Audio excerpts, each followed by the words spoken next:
All right, man. So we got Gary Russell coming back versus Hugo something, some dude, on the prelim of Pacquiao and Barrios. Now it's a lot of it's a Hispanic card. Make sure my mic on.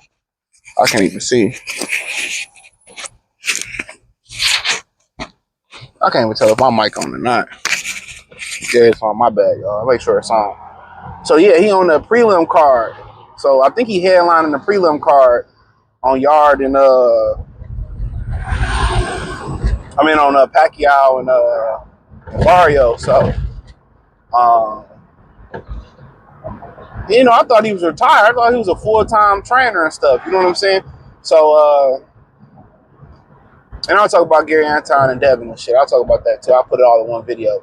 So yeah, I thought he was a full-time trainer now, but apparently he's still fighting. He's fighting at 130 right now versus a guy 15-2.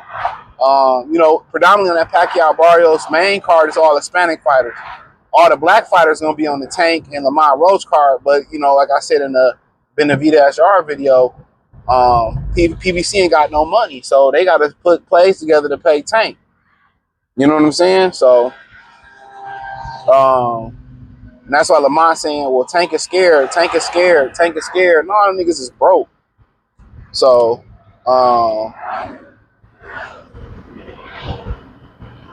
but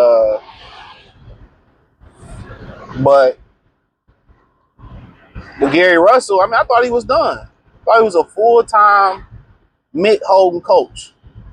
You know what I'm saying? Like it's a wrap. Like I know when he look at Bud, it's jealousy. You know what I'm saying? I know it's jealousy. I know when guys like Andrade look at Bud, I know it's not hatred, but jealousy. Like, damn, we were, in the beginning of the race, we were the stars. But when you're dealing with sports, it's politics. It's a lot of politics, especially in the amateurs. They got their favorites just like the teachers got their favorites. Just like some parents got their favorites. So that's the wild thing about it. People have their favorites. And they'll rob you in the amateurs, but in the long run, Bud Crawford had it the hard way and he won the marathon. They was winning a race, aka winning the battle, but it looked like he gonna win the war. And you can see the vitriol and the hatred when Gary Russell speak on them. That's why it's hard to really gauge when these guys pick fights, because a lot of these dudes pick fights because they had an issue with a guy in the amateurs, or they had a history together that you may not know. And for the most part, Gary Russell is bitter because he was the shining guy of the amateurs. And he carried that arrogance.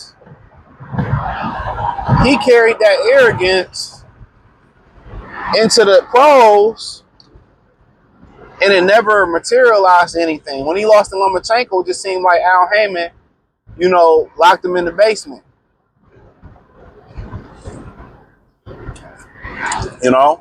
That's what it seemed like. So, his arrogance, and then, behind the scenes, you kind of talk more about what happened with him and Leo, and people behind the scenes say he was asked for welterweight type money. He was pricing himself out. So, and here he is, just trying to stay active and all that type of stuff. And like I said, it's a lot of talent. But, when people start thinking that I deserve this, and they start having a certain arrogance, so I won't move for this. And you see that a lot throughout society. People try to set their own worth. Your worth is your worth. Now you might have somebody come along and set your worth and overpay for you, but that's an anomaly. That's not the going rate. But am I surprised? I'm not surprised to see him fight. And at 130, Foden is gonna fight O'Shaquie Foster, and ain't a lot of names there. But But that's one thing I don't really care for doing business with some black people, is because they make it personal. Our business arrangement becomes personal. So if something happened between us on a personal level, it fuck up the business level. They can't separate business from personal. And that's one thing you learn about doing business with black people. When it becomes something personal, they can't separate the two. It's gonna be times in business where you gotta work with people that did shitty stuff or do shitty things. You gotta get it done. So they made it personal with Gary Russell. They made it personal with Mickey Bay. It was personal. So, personally, I ain't like you said this, you did this, said that. Instead of us talking about it and getting it off our chest and keeping it moving, we gonna just make it we gonna make it I'm gonna hold you back. I'm gonna blackball you. Nobody blackball you in the industries or in the world more than black people. Nobody go around telling people, oh, don't fuck with him, don't mess with her, don't mess with him. Black people do that. They do it quick, fast, in a hurry. You wanna know what would be so funny about it? It be these pro-black people that be doing it faster. Me personally, use YouTube example. It's people that I helped on YouTube that turned on me. It is what it is. It's to be expected. That's why you don't see me collab with these niggas, right?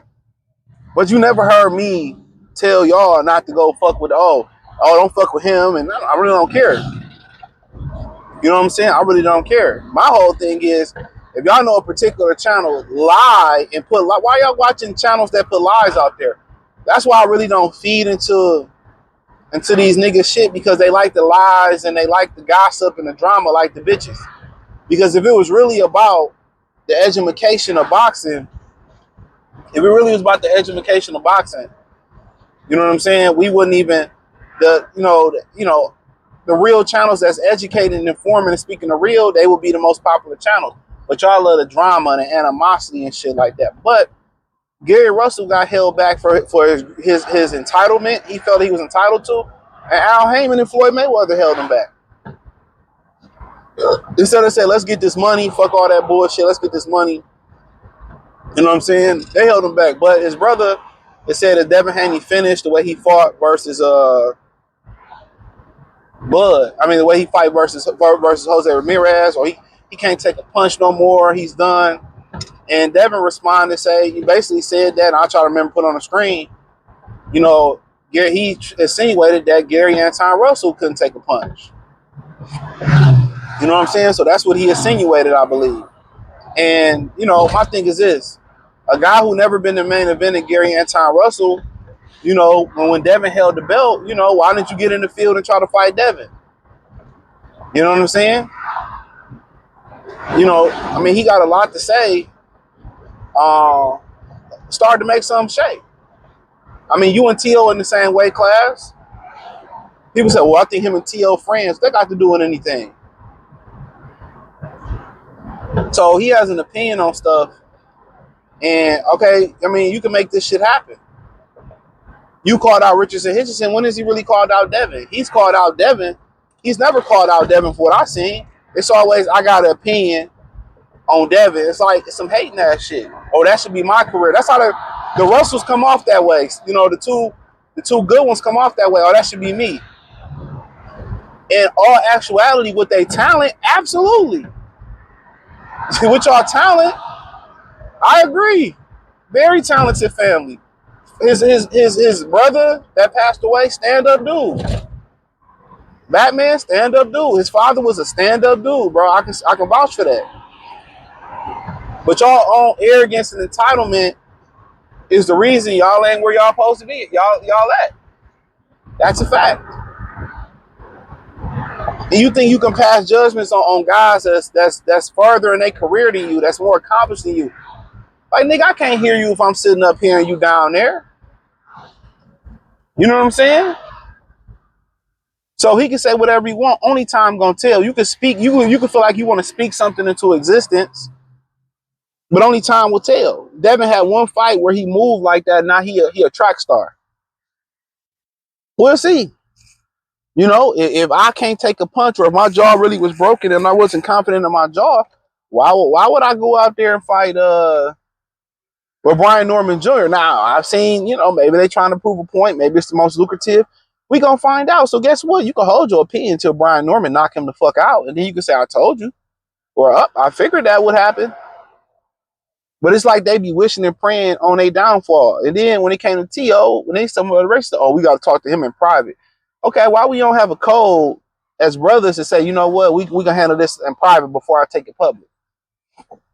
But with the undercut, with the racists, it's like, I got to talk to him in private. I'm telling y'all, niggas is backwards, dog. And all of it is jealousy. What Master P said, he said, I smell that shit everywhere I go. But that's all I had to say, man. Thumbs up the video, share the video, subscribe to the channel, and the subscribe button is the bell icon button. Hit all notifications, increase your chance to get notifications. We go live with our video. Financially, want to support the channel, Cash App, $, CJ Good 313, Venmo, CJ Good 313, PayPal link, description, the link tree. Follow me everywhere. Peace.